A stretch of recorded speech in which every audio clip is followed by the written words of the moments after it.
വിവാഹ സമ്മതം, വിവാഹപ്രായം, വിവാഹമോചന നടപടിക്രമങ്ങൾ തുടങ്ങിയവയിലെ പരിഷ്കാരങ്ങൾ ചൊവ്വാഴ്ച മുതൽ പ്രാബല്യത്തിലായി. സ്ത്രീകൾക്ക് അവരുടെ രക്ഷിതാവ് വിസമ്മതിച്ചാലും ഇഷ്ടമുള്ളയാളെ വിവാഹം കഴിക്കാം എന്നതാണ് പ്രധാന മാറ്റം.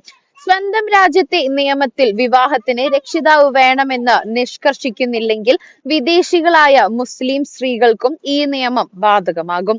നിയമപരമായ വിവാഹപ്രായം 18 ഇതിനു മുകളിൽ പ്രായമുള്ള ഒരാളുടെ വിവാഹത്തിന് രക്ഷിതാവിൽ നിന്ന് എതിർപ്പുണ്ടായാൽ അവർക്ക് ഒരു ജഡ്ജിയെ സമീപിക്കാം.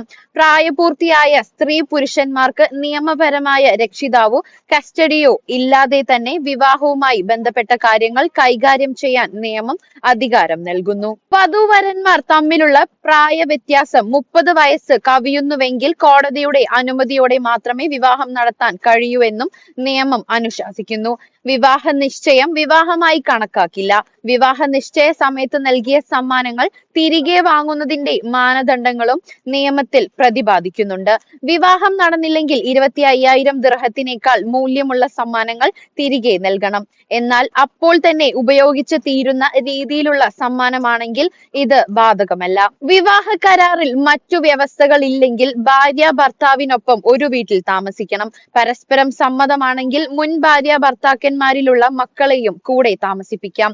കൂടാതെ കുടുംബത്തിന്റെ ക്ഷേമം മുൻനിർത്തി വിവാഹശേഷം ജോലിക്ക് പോകുന്നത് നിയമലംഘനമല്ല.